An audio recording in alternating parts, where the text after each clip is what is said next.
Every photograph holds a memory, a captured second frozen in time.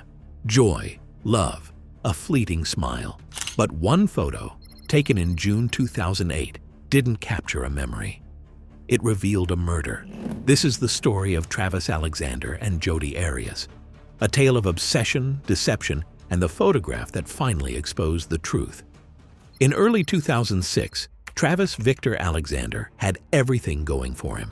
At 30 years old, he was a motivational speaker, a charismatic salesman for prepaid legal services, and a beloved member of his LDS church community in Mesa, Arizona. He was the kind of man who made success look effortless. Yet behind the confident smile, Travis was lonely. He dreamed of finding someone to share his life and faith with, someone who could match his ambition and compassion. He didn't know that the woman who would steal his heart would also take his life. Meanwhile, in Eureka, California, 26-year-old Jodi Arias was struggling to find her footing. She had dreams of being a photographer, but was drifting from one relationship to another, chasing affection, validation, and purpose. She was intelligent, strikingly beautiful, and fiercely determined.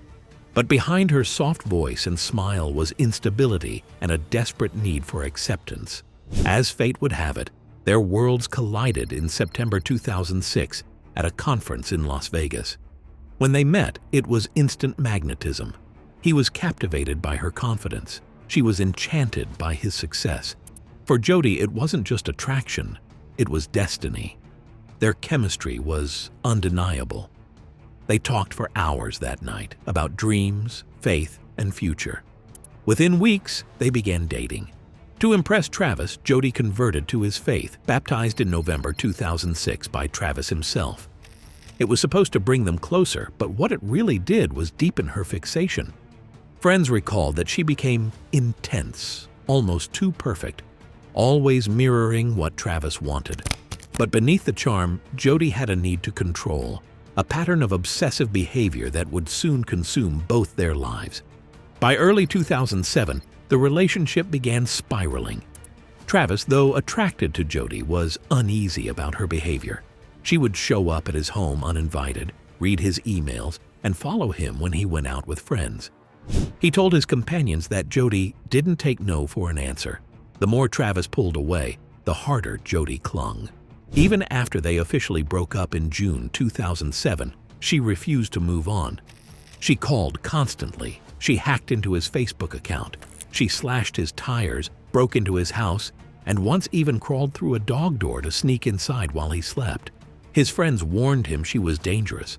But Travis, ever the optimist, believed she was just hurt, that she'd get over it eventually. He didn't realize that her love had already crossed a line into obsession. By 2008, Jodi had moved back to California.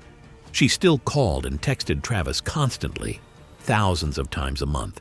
But when he finally began seeing another woman, Jodi's jealousy intensified. On May 28, 2008, a .25 caliber pistol was reported stolen from Jodi's grandparents' house in Eureka. No one could have known it. But that gun would soon resurface in the most horrifying way imaginable. In one of his last messages to her, Travis wrote, "I want you to understand how evil I think you are." It was the last warning he'd ever give her. Just days after receiving that message, Jodi began to plan. On June 2, 2008, she rented a white Ford Focus in Redding, California. She told the rental company she was heading to Monterey, a casual road trip to visit friends. But her real destination was 700 miles away, Travis's home in Mesa, Arizona. She bought 3 5-gallon gas cans to avoid stopping at stations where her presence could be recorded on camera. She disabled her license plate and carried the stolen gun with her. In her mind, this wasn't a drive, it was a mission. June 4, 2008. She arrived at Travis's home. For a while it seemed peaceful. She and Travis spent time together. They talked, laughed, and, according to police later, took intimate photos. But by late afternoon, something in Jodi snapped. She turned her camera toward Travis as he stood in the shower, unaware he was seconds from death. The drops of water on his face shimmered under the bathroom light. The final photo captured 5:29 p.m. At 5:30, everything went silent. What followed was one of the most ferocious crimes in modern history. Jodi lunged at Travis with a knife, stabbing him repeatedly 27 times in total. She slashed his throat from ear to ear, almost decapitating him, and then shot him once in the forehead. The bathroom walls were drenched in blood. Evidence later showed that Travis tried to crawl away, bleeding, terrified, leaving a trail of handprints down the hallway. But he couldn't escape. Jodi chased him, stabbing until he fell motionless. Even in death, she wanted to control the story. She dragged his body back into the shower, cleaned parts of the scene, and deleted the images on the camera. Then, in her final act of arrogance, she tossed that very camera into the washing machine with the bed sheets. What Jodi didn't know was that her perfect cover-up had one fatal flaw. Travis's friends grew worried when they hadn't heard from him for days. On June 9th, they broke into his home, and what they found was beyond nightmare. His body decomposing in the shower, blood smeared across the walls and floor. When police arrived, the scene told a story of rage. And in the corner of the bathroom, a camera, half melted from water but still intact, caught their attention. Forensic technicians dried the memory card, hoping for anything. What they found changed the investigation forever. Image after image appeared before them. Pictures of Travis alive, in the shower, looking directly into the lens. The timestamp placed the last photo at 5:29 p.m. Then, seconds later, a blurry shot. The camera accidentally triggered, captured him collapsing to the tiled floor with a shadow hovering above him. And that shadow was Jodi. It wasn't just hidden evidence, it was the truth, frozen in time. When police brought Jodi in for questioning, she insisted she had nothing to do with it. She smiled, flirted with detectives, and calmly fabricated story after story. At one point, when investigators left the room, she stood on her head, giggling and singing "Oh Holy Night." It was like watching two people inside one body, the actress and the killer first. She said she hadn't been in Mesa at all. Then she claimed masked intruders broke in and attacked them both.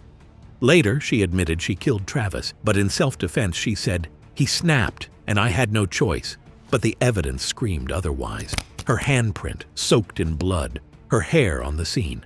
The photos, the rented car with red stains on the seat. Everything connected back to Jodi, and yet she looked straight into the camera and said, "No jury will convict me." When the trial began in 2013, it became a spectacle unlike anything Arizona had ever seen. Every gruesome detail aired live. The photos, the autopsy, the pathology reports. Jodi turned every session into theater. She changed her appearance. From a blonde bombshell to a demure brunette with glasses, trying to appear meek and misunderstood. She cried on cue. She joked with reporters. She discussed forgiveness and art during recess. But each time she spoke, the mask slipped. Prosecutor Juan Martinez painted her as manipulative, jealous, and cruel. "This was not heat of the moment," he declared. "It was butchery." The jury saw through her performance. After 4 months of testimony, the verdict came down on May 8, 2013. The courtroom fell silent as the foreman stood. "Guilty of first-degree murder." Travis's siblings wept. Jodi remained still, emotionless. The death penalty was on the table. But after 2 years of sentencing deliberations and appeals in 2015, she was sentenced to life in prison without parole. She spends her days in Perryville prison painting, giving interviews, and insisting she was the victim. But no one believes her anymore. Forensic psychologists studying Jodi Arias described her as the textbook definition of obsessive control. They said her relationships weren't built on love. They were built on the fear of abandonment. When she realized Travis was gone for good, her response wasn't heartbreak, it was annihilation. Experts say Jodi's calculated behavior, the premeditated gas cans, the camera, the attempts to clean up, underscore a chilling truth. This wasn't a crime of passion. It was a crime of possession. Travis was no longer a person to her. He was an object, one she'd rather destroy than let go. A single photograph can change everything. Travis's last picture, taken seconds before his death, became the ultimate witness. Evidence so powerful it spoke louder than any confession. In that image, he's standing in the shower, eyes tired. expression unreadable, looking right into the lens of the woman who would end his life. That photo ended the lies. It stripped away every mask Jodi wore and left behind only the truth. A true horror frozen in digital memory. A photo left in a washing machine, forgotten by a killer, recovered by fate. That image didn't just solve a murder. It revealed the depths of obsession, jealousy, and manipulation. How something as innocent as love can turn fatally toxic when control, not compassion, takes the lead. Travis Alexander's story reminds us that evil doesn't always wear a mask. Sometimes it looks right into your eyes and smiles for the camera. Every crime leaves clues, but only a few tell the full story. If you want to uncover the hidden truths the world forgets, the voices, the evidence, the darkness that lingers beneath, tap subscribe and join the investigation, because the next case is already waiting in the shadows.